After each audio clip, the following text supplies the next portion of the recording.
यास्मीन फारूकी जी, अब आपके पास आते हुए ये प्रस्ताव दिया गया है कि आप इस माफी के साथ, आप हमारे साथ जुड़े हुए, मैं इतने देर से आई, क्या इस प्रस्ताव का स्वागत करेंगे आप जो वीएचपी की ओर से दिया गया है? चित्रा जी, बहुत शुक्रिया कि आपको मैं याद आ गई, इतनी देर में आई। चलिए कोई बात नहीं है।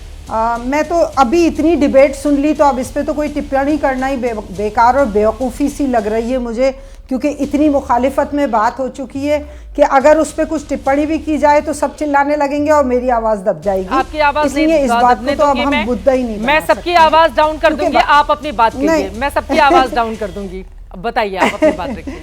हाँ चित्रा जी, मैं तो सिर्फ एक पुरानी, बेटा जी, एक बहुत पुरानी कहावत है, जिसकी लाठी उसकी भैंस, और यहाँ आजकल वही चल रहा है कि जिसकी लाठी है उसकी भैंस है। देखिए, अगर एक 91 में एक्ट बना है, मैं ना उनकी बात कर रही कि 47 में क्या था या संविधान में क्या था, मैं लॉजिकल बात कर रही हूँ कि एक एक्ट बना कि जो जैसा है उसे रहने दीजिए। और आपका सिर्फ एक अयोध्या का मामला था जो होना था, उसके लिए भी देखिए कोई किसी ने कानून नहीं माना।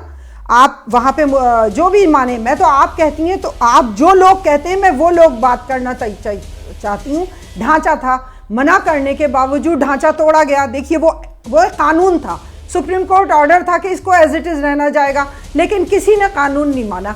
बात जब मुसलमानों की आती है तो सबको कानून याद आ जाता है। आज आपको 2 जगहों के, क्या 15 जगहों के और सर्वे रिपोर्ट बौद्ध लोगों के पास पड़े हैं, जिसमें सोमनाथ मंदिर भी है, आपको पता है, साउथ का भी मंदिर है।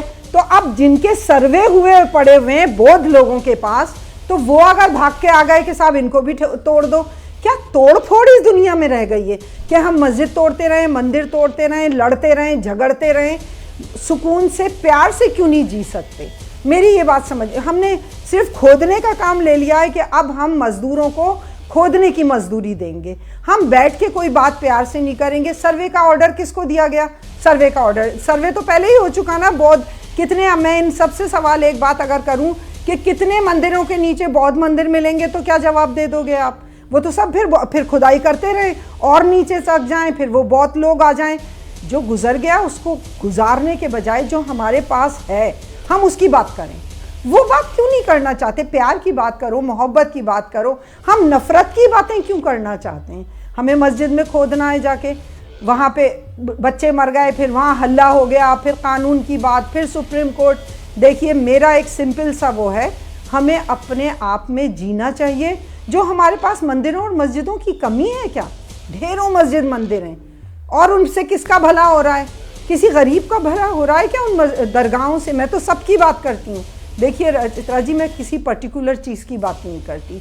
हमें यहाँ साइंस की बात करना चाहिए, यहाँ हमें एजुकेशन की बात करना चाहिए। हम लड़े जा रहे हैं मंदिर मस्जिद में, हम खोदे जा रहे हैं एक दूसरे को, हम अपनी ज़ात को खोद रहे हैं मेरे भाइयों। हम एक दूसरे पे लाछन लगा रहे हैं, कीचड़ उछाल रहे हैं। कोई किसी को, अब कितनी बड़ी बात उन्होंने कहा कि ये पत्थरबाजों का, मैं बुरा मान जाऊँ इस बात पे, पर आप मेरे भाई हैं, मैं बिल्कुल बुरा नहीं मानूंगी। कोई बात नहीं, आदमी गुस्से में कुछ भी कह देता है, मैं माफ़ करती हूँ, पर आपको लैंग्वेज पे भी कंट्रोल नहीं है कि हम लेके रहेंगे, हम ये करेंगे। ईंट से ईंट किसका? हमारा भी कहीं ना कहीं खून आपसे ही मिलता होगा। हम यहीं पे पैदा हुए हैं, यहीं पले बड़े हैं, एक दूसरे के गले में हाथ डाल के पले हैं। लड़ने के लिए पैदा हुए थे क्या? ये अंग्रेज़ों से जो कुर्बानियाँ दी गई थी, क्या हमें आपस में, जब हम वो कुर्बानियाँ दे रहे थे तो इसलिए दे रहे थे कि आपस में लड़के मर जाएंगे, एक दूसरे को मार देंगे सत्ता के लिए?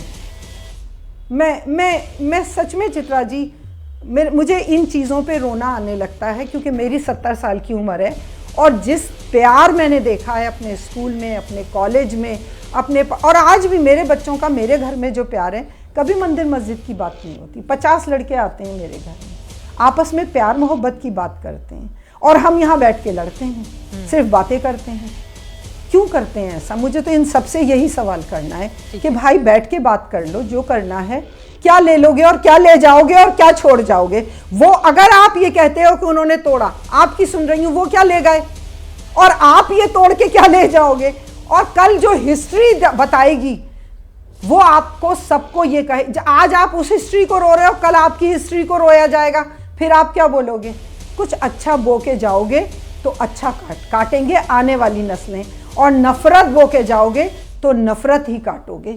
आने वाली नस्लें इसका नुकसान उठाएंगी आप सब, मैं, हम सब मर जाएंगे। कोई ये ना मंदिर साथ लेके जाएगा, मस्जिद साथ लेके जाएगा। हरिशंकर जैन मेरी जी, इसी बात पे मैं हाथ जोड़ के आप लोगों से विनती करती हूँ ठीक है, कि उनके बातों माफ पर कर। जवाब आपका। Harishankar Jain ji, thank you. देखिए, यासीन जी की उम्र 70 साल है और भाईजे मेरी भी उम्र 70-71 साल है। उन्होंने जो देखा, मैं नहीं जानता कितना सही है कितना गलत है, परंतु मैंने देखा है इन 70 सालों में हिंदुओं को लुटते देखा है, हिंदुओं की अस्मिता के साथ खिलवाड़ देखा है, पूरे पूरे मोहल्ले हिंदुओं से गायब होते देखा है।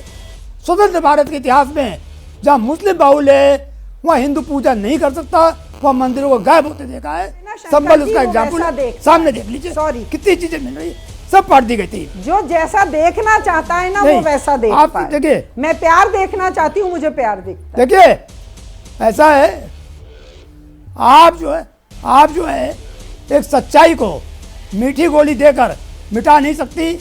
कटु सत्य है, पूरे हिंदुस्तान की बात है, एक जगह की नहीं, पूरे हिंदुस्तान की बात है। वक्फ के नाम पर कितनी प्रॉपर्टी कब्जा कर ली गई, हिंदुओं के मंदिरों को कब्जा कर लिया गया।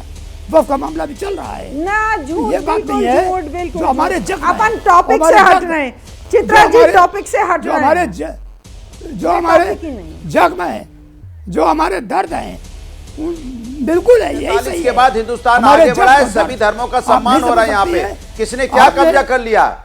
खाली आप आगे नफरत की राजनीति करने नहीं के हो रहा अलावा है। जैन साहब आपका कोई नहीं हो काम रहा नहीं है। है। आप सिर्फ नफरत की राजनीति केवल- बनाने का काम करते हैं और कुछ नहीं केवल- करते हैं। आप पूरे हिंदुस्तान को एक रखने की केवल- आप कोशिश नहीं करते, कह रहे हैं भदौरिया झूठ बोल रहे हैं साहब, यहाँ पे। काम ही वही कहाँ है। क्या हो भदौरिया रहा है साहब, हिंदुस्तान में? आप- बात आप- कर रहे हैं, देश की मत आजादी कहिए। है। यासीन पैसे फारूकी जी लगा की हुआ है। बातों पर वो जवाब दे रहे हैं, जल्दी से उनकी बात खत्म हो जाए। 2 लाइन में हरिशंकर जी, 2 लाइन में आप- क्या बताऊं कर आप उन लोगों में से हैं, 1 मिनट, जिन्होंने आपकी सरकार ने कार सेवकों पर गोली चलवाई थी।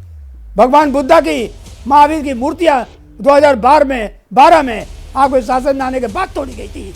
और कितने लोगों का क्या क्या कांड हुआ था। आपने तो आतंकवादियों को छोड़ने का निर्णय लिया, कोई मुसलमान थे।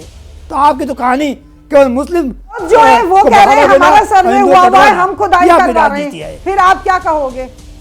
सोमनाथ ये आपकी मंदिर की खुदाई राजनीति है। करवाना चाहते हैं, बोध बिल्कुल। सोमनाथ मंदिर की खुदाई करवाना चाहते देखिए, हैं। जो फिर देश क्या की होगा? सब खुदाई देश करवा की देंगे। देश की अस्मिता के साउथ के साथ मंदिरों की खुदाई समझौता नहीं हो करवाना सकता। चाहते देश की अस्मिता के साथ समझौता नहीं हो सकता। बिल्कुल, जो मंदिर तोड़ी गई है उन एक एक मंदिर का हिसाब अब यहाँ की जनता लेगी और उसका आप रोक नहीं बौद्ध सकते। मंदिरों कोई का क्या कानून होगा? अब नहीं। आगे इस पूरे मामले में किस तरह से हिंदू पक्ष बढ़ेगा या फिर मुस्लिम पक्ष के जो दावे हैं उसमें कितना दिखेगा दम, ये देखना महत्वपूर्ण रहेगा। लेकिन हाल के दिनों में हम सब ने देखा है कि मंदिर और मस्जिद को लेकर किस तरह से सियासत आगे बढ़ी और उसी तरह से बढ़ रहे हैं धर्मगुरु भी।